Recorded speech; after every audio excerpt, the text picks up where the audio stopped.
আসসালামু আলাইকুম গাইস। আজকে আমরা খুব সহজভাবে মেশিন চালানো দেখাইমু কিভাবে আপনি মাত্র 2 মিনিটের ভিতরে একটা মেশিন চালানে শিখতে পারবা। এখন আমি দেখাইলাম প্রাথমিক অবস্থা হইলে আমরা যদি একটা সুতা লাগাই থাকে সুতাটা খোলা লাগবে, কারণ নাইলে সুতায় বেড়া লাগিয়া মেশিনের সমস্যা হতে পারে। আমরা এটা সুতাটা খুলে নিলাম। এরপরে আমরা যেটা করবো যে মেশিনের যে ববিন কেস আছে, এই যে ববিন কেস তলের যে ববিন কেসটা খুলে নিলাম, কারণ হঠাৎ বাড়ি খাইয়া এটা লাগিয়া সুইটা ভাঙি দিতে পারে। গেল এখানে ববিন কেসটাও খুলে নিলাম, থাকলেও প্রবলেম নাই। তবে নতুন যারা আছেন তাদের জন্য আর কি আমি চাই না যে আপনারা একটা জিনিস ক্ষতি হোক। আমি ববিন কেসও খুলে নিলাম।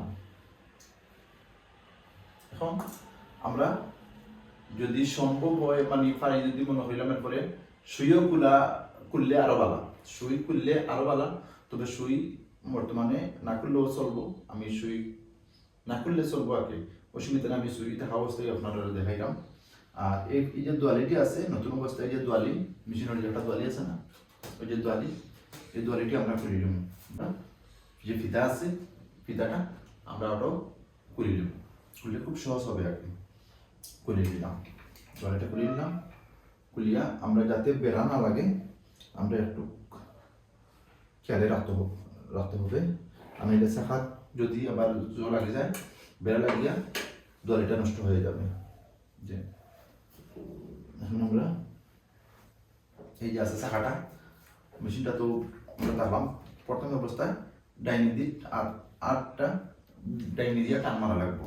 ওই যে ডাইনি দিয়ে টান মারলাম, মারার আগে এরকম মতো আমরা এখন ফাওয়ার একটা শাখাটা মানে হলাম দোয়ালি লাগাই থাকলে আর দি এটা চালাইতাম, কিন্তু ওই যে শাখাটা আছে শাখাটা আপনারা খেয়াল রাখবা। ওই যে শাখাটা আছে আমরা শাখাটা কিন্তু অবাধ্য করতে হবে, মানে ওই যে শাখাটা যেভাবে করছে এইভাবে অবাধ্য করতে হবে। ও পায়ের পাতা দুটা এই আপেলা আপনারা এইভাবে মেশিনটা চালাইলে খুব সহজ হবে শাখা না লাগাইয়া।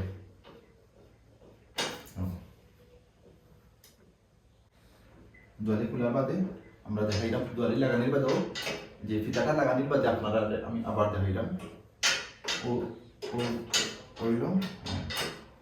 এখন আমরা দোয়ালি লাগাইলাম, যে ফিতাটা লাগাইয়া ফিতা লাগানির পরে আবার দেখাইলাম।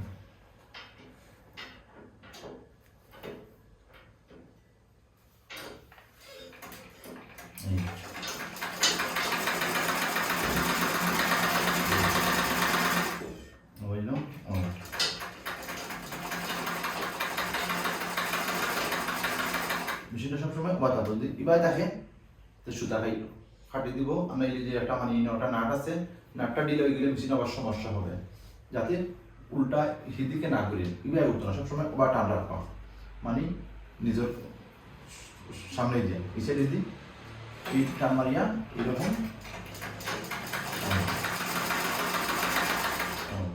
এখন আপনারা অটোমেটিক কিন্তু আপনারা অভ্যাস হয়ে যাব।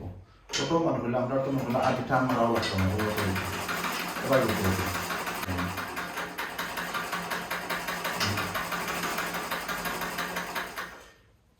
আছে এখন পায়ের পাতাটা ঠিক মাঝখানে রাখিয়া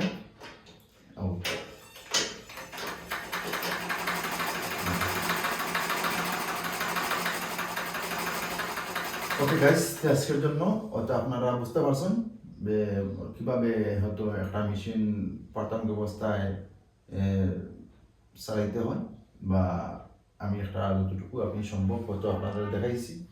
এরপরে আপনারা আরও একটা টিপস আছে গাইস, হয়তো মনে করলাম যদি আপনারা পরবর্তী ভিডিওতে ইনশাল্লাহ আমি আপনারা দেখাইমু যে কাপড় কীভাবে আপনারা একটা কাপড় সেলাই করতে বা কীভাবে সোজা করিয়ে কাপড়টা সেলাই করতে পারবা খুব সহজভাবে পারে। আপনারা মানে 2 থেকে 3 দিনের ভিতরে আপনারা মেশিনের সেলাইয়ের কাজ করে কমপ্লিট করে দিতে পারবা ইনশাল্লাহ। পরবর্তী ভিডিওতে দেখা হবে। ওকে, আল্লাহ হাফিজ।